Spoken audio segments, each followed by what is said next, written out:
and welcome to that Eurovision site, Eurovision with a Slice of Life. It's Jazzi here, and today I am joined by Martha May, who will take part in Croatia's Eurovision national final, Dora 2023, with the song Distance. So I think I just want to start things off by asking how things are going today. Honestly, it's been kind of crazy. There's so much stuff to do in preparations for Dora, but I'm really, really excited. I feel like I'm in a good mood today. You do. So I think just like a little icebreaker, just so the audience can get to know you a little bit better. So just tell us a little bit about yourself and your journey into music. So I used to do music since I was a kid. I'm actually from Split, Croatia.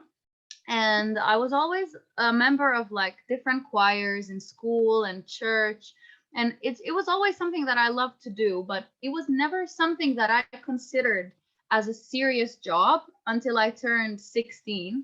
And then my high school had a collaboration with a school in the UK, and we did a production of the musical Little Shop of Horrors.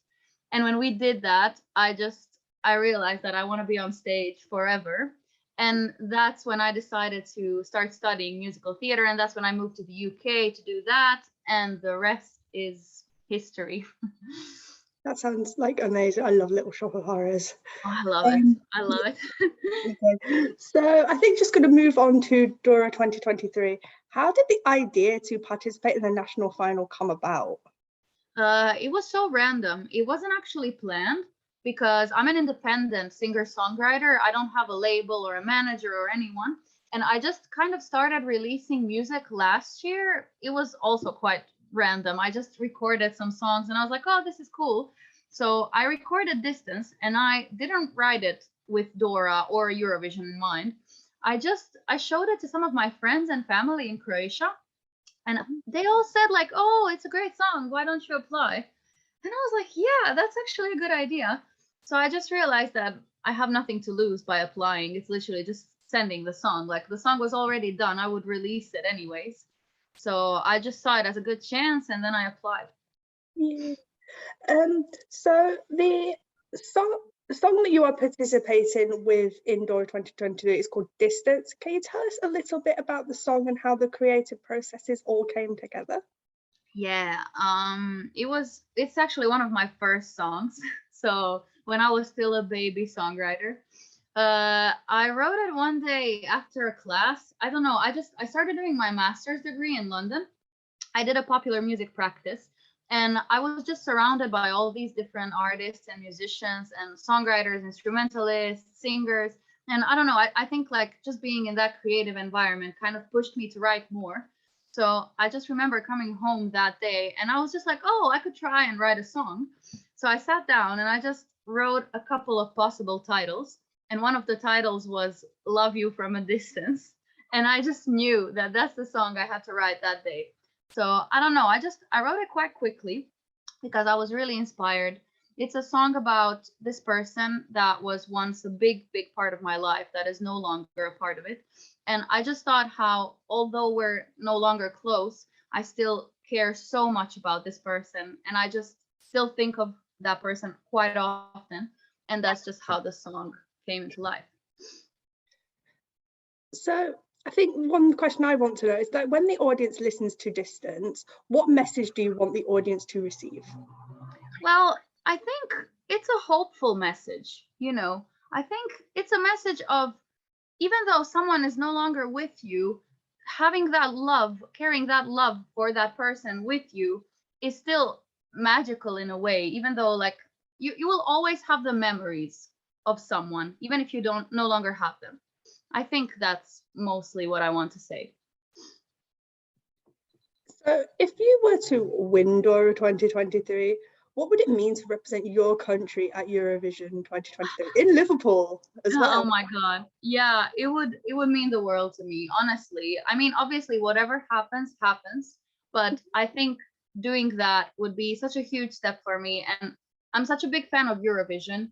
And I always knew that if I were to go to Eurovision, I would always want to represent my home country. Even though I live in the UK now, I don't know. I just like representing Croatia in the UK. That would be like the ultimate dream come true.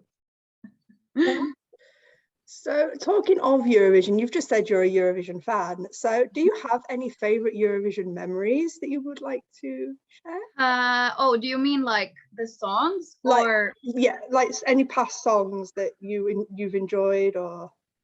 Yeah, I would say my absolute favorite that sticked with me in the last few years is the Ukrainian Go A band with the song Shum. Oh, that's an amazing song. Oh, it's a banger. I love that song and I love the band. And I don't know, I mean, there's many, but just that's like the one song that I still play, even after it's been like 2 or 3 years, I think. So just going back to Dora 2023 for a second, can you give us like any like little insights into what your staging may be like in Dora 2023? Or you are not allowed to do that? Well, I can't say much, but all I can say is that it's very dreamy. Okay. Very dreamy. I am intrigued now. I cannot wait to see it. Anyway, okay. So just going to move away from Eurovision and Dora for a second. I read on your website that you attended university in London and you even have a master's degree in music. Yeah. How did your studies help you to get to where you are today in your career? Well, honestly, I would say that my studies were responsible for where I am today, really. I feel like without my master's degree, I wouldn't know anything about releasing music, about writing. I think that I started writing music so late while I was still doing musical theater. I was 20, I was like in my last year of musical theater. And it's just, I was starting to realize that musical theater is great, but might not be the best option for me.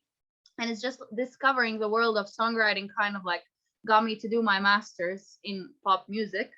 And I think without that degree, I wouldn't have known anything. It really, really helped. It taught me so much.